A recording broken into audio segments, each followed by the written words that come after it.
Hello and welcome to our special show. Every life is invaluable and precious. Medical emergencies like cardiac arrest are becoming far too common. You can help someone in a medical emergency only when you are clear as to what is to be done in such a situation. If you are aware and informed, then you can take steps to revive a person and save their life. Worldwide, millions of people die of sudden cardiac arrest every year. This is partly due to limited and sometimes ineffective bystander CPR. Many adults in cardiac arrest can be revived with intact neurologic function if the bystanders provide immediate CPR. Now, raising public awareness and understanding of the practical applications of CPR is an essential strategy to increase CPR success in cardiac arrest cases. It is even more important to learn about CPR if you have a loved one who has a history of cardiac diseases, as research reports that the majority of cardiac arrests actually occur at home.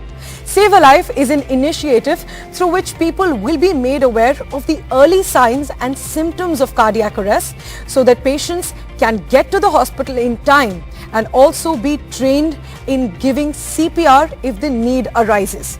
Today we have with us eminent cardiologists who can help you understand sudden cardiac death and the role of CPR to revive and save a life. We have with us Dr. Ashok Seth, who is among the best interventional cardiologists in India. He is the chairman of Fortis Escorts Heart Institute in New Delhi. In fact, the government of India in 2003 awarded him the civilian honor of Padma Shri, and in 2005 he received IMA NDB Lifetime Achievement Award as well. Thanks very much, Doctor, for joining us. We also have Dr. Suhas Hardas, who is practicing as a consultant interventional cardiologist at Hardas Heart Care in Pune. Dr. Hardas leaves no stone unturned when it comes to raising awareness about CPR. With a vision to empower people to save lives, he came up with the idea of Vardhan, a voluntary CPR training program which is open to all. Over the past 10 years, he has been very active in raising awareness and training people in CPR. Recently, he has also launched an awareness program, Give Away, to bring awareness among the masses regarding the appropriate manner to give way to an ambulance stuck in traffic, because even a few minutes can cause an impact on a life. Thanks very much, doctors, for joining us on the show. And my first question to you, Dr. Seth, despite advancements in prevention and treatment, sudden cardiac deaths remain a leading cause of mortality. So what is a sudden cardiac death? When a death occurs unexpectedly and rapidly within the onset of a symptom, usually from cardiac causes, that's sudden cardiac death. So it's almost like a person collapsing while at one stage he's okay. And then he says, I feel something and I'm not feeling good. And then suddenly collapses on the floor and is not breathing. That's sudden cardiac death. Now, it's usually a cardiac arrest which happens. I mean, scientifically, we could say that's a death over a period of an hour. But actually what we're talking about is usually because of cardiac causes, and it's a cardiac arrest. And a cardiac arrest is a situation where the heart suddenly goes into an irregular fast heart rhythm, and therefore there is no pulse, there's no blood pressure, and blood circulation is stopped to the whole body, or the heart just stops beating, again resulting in no circulation to the body, a collapse of the body. The patient just becomes unconscious, has no respiration, and if help is not got, within a few minutes, the patient is dead. And that's what the sudden cardiac arrest is. And we've been hearing and being concerned about it. So you're right. It's actually there. It's on the increase. And we've heard a lot more about it in the recent times. The commonest cause of a sudden cardiac arrest is coronary artery disease, coronary artery blockages, a heart attack, or symptoms related to blockages of the arteries of the heart. And by the way, if we were to talk about what's the incidence, we in India used to have 7 lakh sudden cardiac arrests over a year, in a year. But more recently, I'm clear that this is twice that. especially post-COVID times, and we're hearing about sudden cardiac arrest, even in younger patients, as all of us have experienced, seen, and heard also. Right. And my next question to you, Dr. Suhas Hardas, is it true that the incidence of sudden cardiac death is greater in men than in women? And if so, then why is that the case? I think, Priyanshi, that's a very good question. Your question is whether the incidence of sudden cardiac death is more in men than in women. The answer to this question is pretty simple. Yes, it is, and it is significantly higher. The reasons why, I think there are multiple reasons. Let's look at those. First and the foremost reason is that men tend to have more adverse factors as the risk factors. For example, incidence of smoking is more. Incidence of non-smoking tobacco, like for example, chewing a tobacco or eating gutka, the incidence is much more in men. So that is a very major risk factor in men. Secondly, the dyslipidemia, that means the abnormalities of the fats in the blood are commoner in men. Third, I think until menopause, women are protected in terms of their cardiovascular problems by a hormone called estrogen. It has been also postulated, I'm not having a bias here, but it has been postulated that men are at a higher risk of mental stress, which can make an impact on their cardiovascular health. Besides this, certain substrates which are very, very common for sudden cardiac death, like for example, cardiomyopathies, hypertrophy of the ventricles. Cardiomyopathy is the disorder of the heart muscle itself. So even without blocks in the heart arteries, a person can be more prone for sudden cardiac death, and this is called as cardiomyopathy. Or increasing thickness of the heart muscle, which is called as the heart muscle hypertrophy, is commonly seen in men. So these are the reasons whereby it makes much more vulnerable for a man to have sudden cardiac death than a woman. Right, and that brings me to my next question, Dr. Ashok Seth. What is the magnitude of this problem of sudden cardiac death, and can you prevent the sudden cardiac death cases? The magnitude is enormous. I would say that of all the deaths due to heart attacks, the presentation itself, 10% present as sudden cardiac death, which means as immediately as a artery gets blocked and a heart attack starts. And we must remember there is a difference between heart attack and sudden cardiac death. Heart attack is when an artery gets blocked and the patient has chest pain and has time, therefore, to seek help and gets to the hospital. But 10% of those having a heart attack, their heart rhythm suddenly changes into an irregular heart rhythm, and that is a cardiac arrest, and the person does not survive unless immediate resuscitation, as we call it, is there. 30% or 40% of all heart attack deaths are sudden cardiac deaths over the period of a month, even after a heart attack.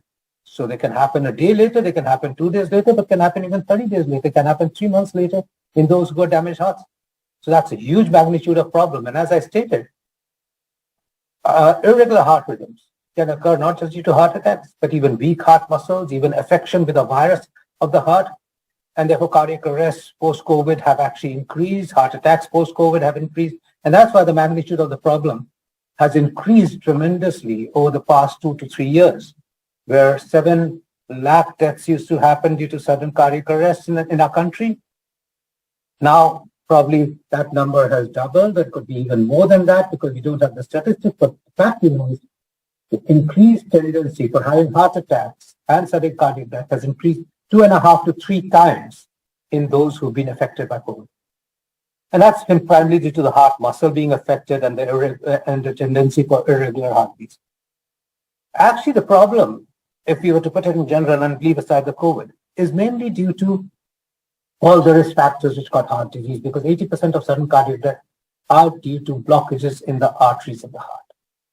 It could be a heart attack, it could be just ischemia, it could be arrhythmias related to anything, but it's blockages, and therefore it's the risk factor control which prevents this. So if you see a sudden collapse in a gym, or after vigorous exercise, most likely it was a blockage. Most likely that was a heart attack, and that's what resulted in a collapse. So yes, it is a preventable problem, provided we control the risk factors and provided we also are always aware of our own risk factors, which if we control effectively, we prevent heart disease and blockages, and we prevent sudden cardiac arrest.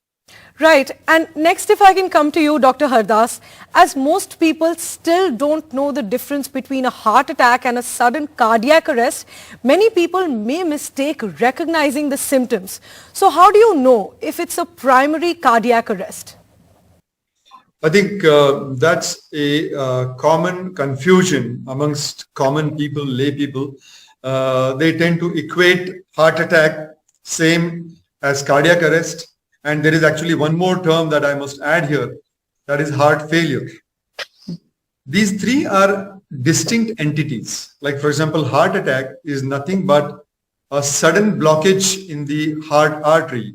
An artery which supplies pure blood to the heart muscle gets blocked because of an underlying block, superadded by a sudden formation of a clot. This leads to a damage to the heart muscle, and this is called as heart attack. So damage to the heart muscle due to a sudden development of blockage in the heart artery is heart attack. Cardiac arrest, whereas, is a situation where the heart stops beating effectively. One must remember that the role of the heart is to maintain circulation in the body. So it is the central pump to this circulation.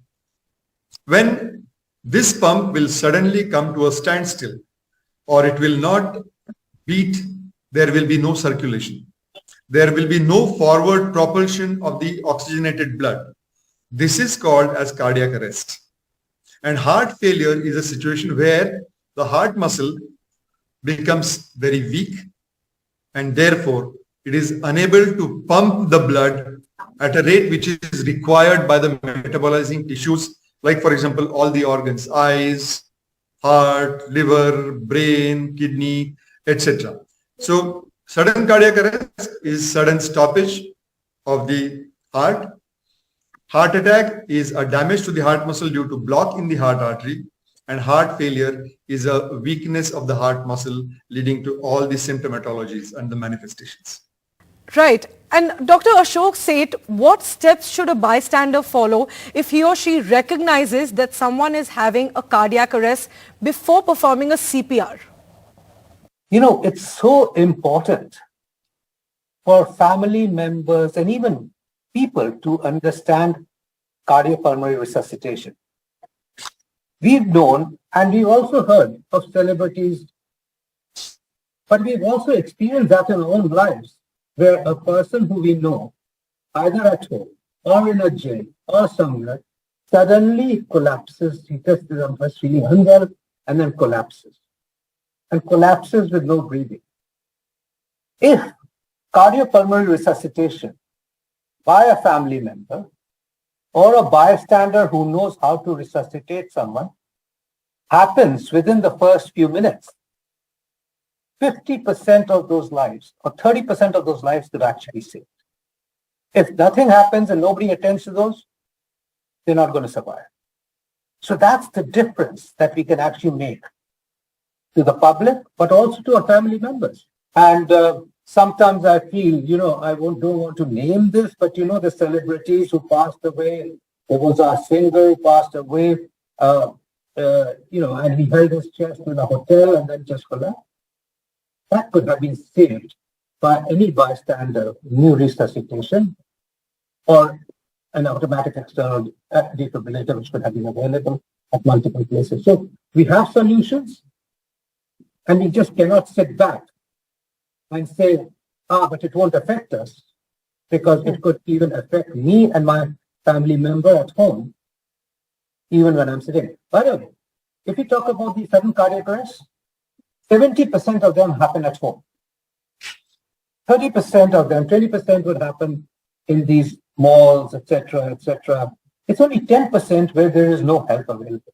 So can you believe that? That we are standing there watching people die, and not being able to save them when it's in our hands. There's a American Heart Association says saving people's lives in sudden cardiac arrest is in our hands for resuscitation. Right. And Dr. Hardas, while we're on the subject of CPR, lack of CPR awareness is a big health challenge in India. If a bystander witnesses someone experiencing a cardiac arrest, what is the process of CPR that he or she should follow according to you? I agree. There has been a lack of awareness, and we have been trying to bring about the awareness for the last 10 years. A lot of agencies have now joined in lately. It's a welcome change. Most important thing is to find out whether the person is in cardiac arrest or not. Whenever the person is in cardiac arrest, the first thing that happens to that victim is a loss of consciousness. So please find out if the patient is conscious or not by giving a very strong stimulus, either shout or tap on the shoulders. Call for the help is the second thing that you do. Feel for the pulse, especially in the neck on the either side of the Adam's apple. Never feel on both sides simultaneously. Feel the pulse in the neck only for about 5 to 10 seconds, not more than that. If there is no pulse, then you know that the person is in cardiac arrest. Make sure that the person is made to lie on the hard surface and not uneven surface like steps. And then you know that the cardiopulmonary resuscitation can be begun as soon as possible. Well, doctors, thanks very much for answering those questions. We'll pause for a short break now, but we'll return with more of these important questions on the other side. Stay tuned.